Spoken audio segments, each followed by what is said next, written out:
the band to keep going. Get ready.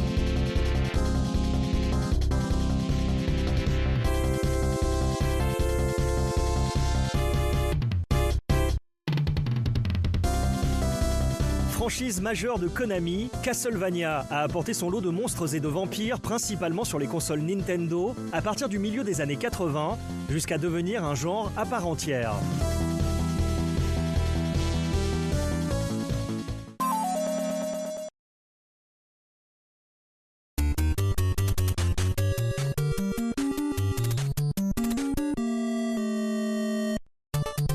Tout commence au Japon en 1986 avec Akumajo Dracula, le château maléfique de Dracula, renommé Castlevania à l'étranger.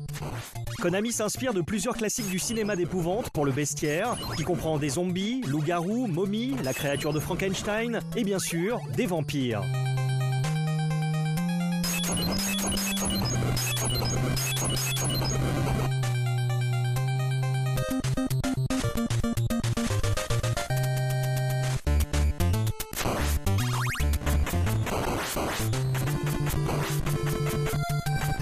Le nom du héros, Simon Belmont, vient lui aussi du cinéma, en clin d'œil à Jean-Paul Belmondo. Il chasse les monstres avec un fouet et lance croix, couteau, hache ou bouteille d'eau bénite comme arme secondaire.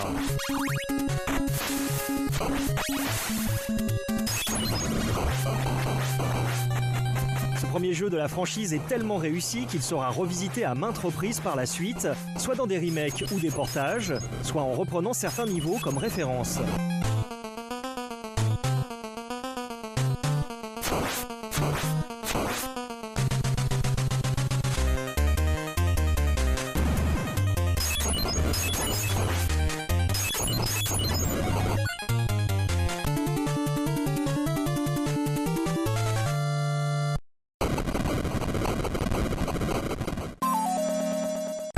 Pour la première suite sur la 8 bits de Nintendo, Konami tente une variation avec un jeu d'aventure, Simon's Quest.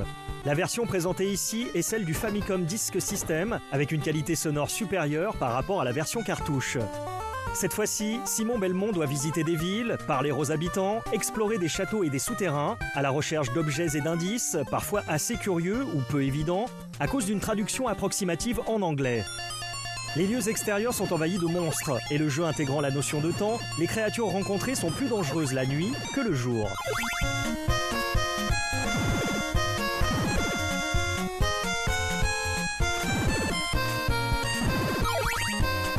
À chaque épisode, de nouvelles mélodies s'ajoutent à l'environnement sonore.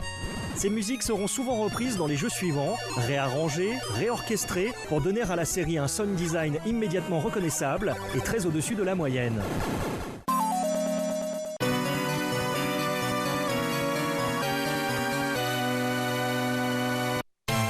Akumajo Dracula sort en 1988 dans les salles d'arcade sous le nom Haunted Castle, le château hanté en Occident. On retrouve les éléments de la série sur un hardware techniquement supérieur, mais avec une difficulté abominable et une direction artistique peu inspirée. Au final, Haunted Castle est le vilain petit canard de la franchise et la seule tentative de Konami de l'adapter en arcade.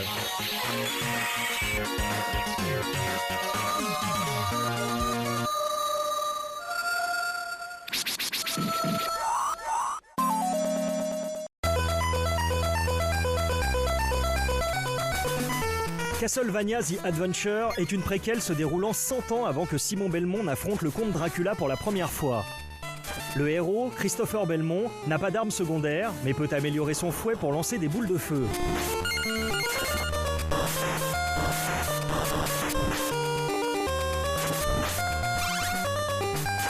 Le gameplay diffère aussi par le remplacement des escaliers par des cordes, rendant la progression dans certains niveaux verticale.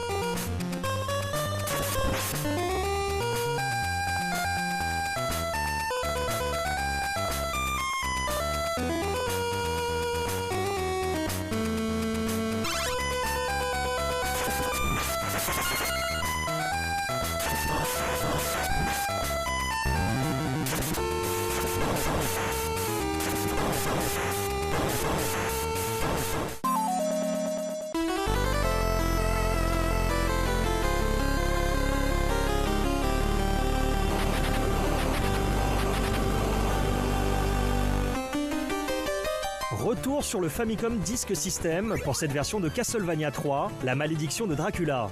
C'est également un retour au gameplay initial de la franchise.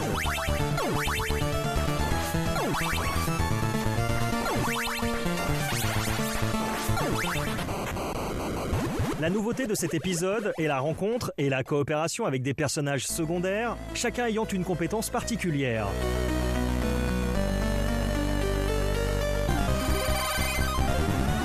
Le joueur peut switcher pendant la partie avec celui qui l'accompagne et devenir une magicienne, un voleur,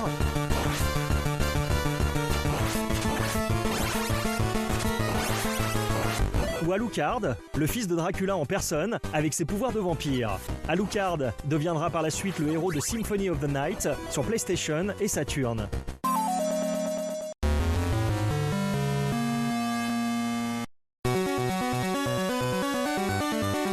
Suite du précédent jeu sur Game Boy, la revanche de Belmont reprend Christopher Belmont comme personnage principal, avec pour mission cette fois-ci de sauver son fils, Soleil. L'arme secondaire est à présent disponible et on peut toujours projeter une boule de feu avec le fouet quand ce dernier est à pleine puissance.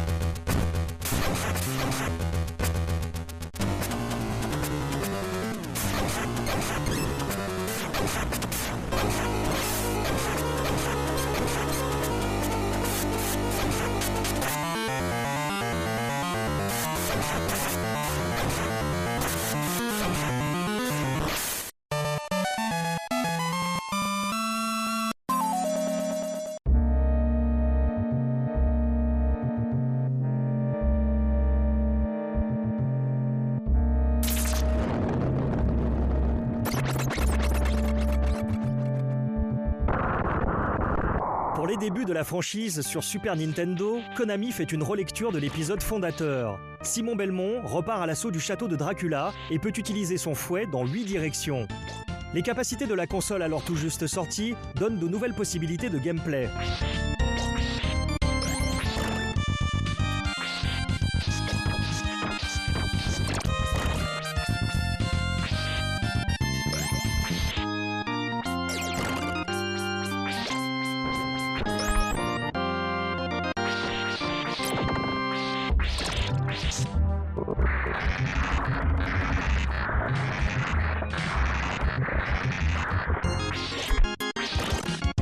Le mode 7 permet de faire tourner le décor sur lui-même ou de voir un lustre se balancer. L'effet est saisissant et Super Castlevania 4 est une excellente démonstration technique de ce que la Super Nintendo peut faire. Les musiques sont remarquables elles aussi, reprenant plusieurs thèmes de la série.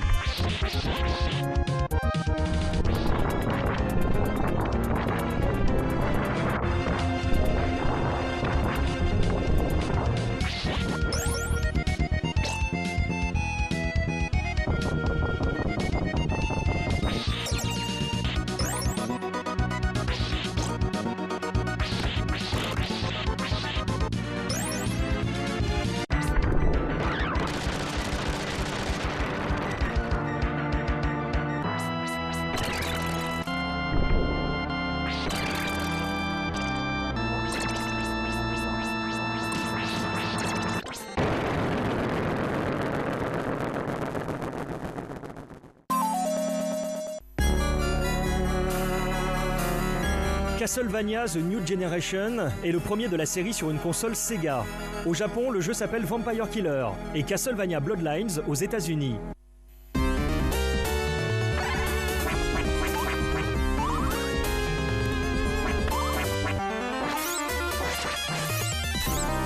Les deux héros que l'on peut choisir au début de la partie ont des caractéristiques très différentes, chacun pouvant accéder à des recoins que l'autre ne peut atteindre.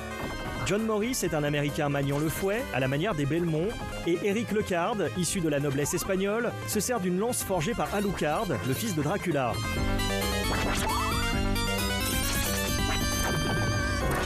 Pour une fois, l'action se passe dans plusieurs lieux d'Europe, notamment au château de Versailles, et pas seulement en Transylvanie. Les designs graphiques et sonores sont particuliers dans cette version, et les effets vidéo sont caractéristiques du hardware de la Mega Drive. La compositrice Michiru Yamane fait ses débuts musicaux dans la série. Elle deviendra célèbre pour son travail sur Symphony of the Night.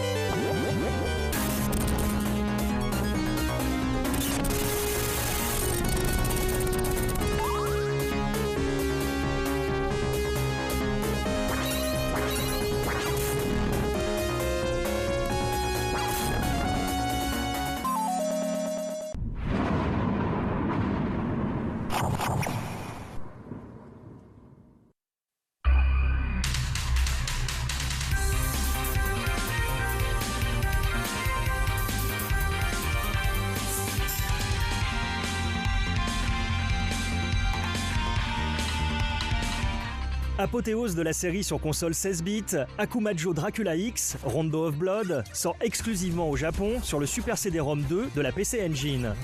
L'introduction en dessin animé, mettant en scène l'arrivée du héros de l'aventure, Richard Belmont, sur des musiques rock, installe tout de suite l'ambiance.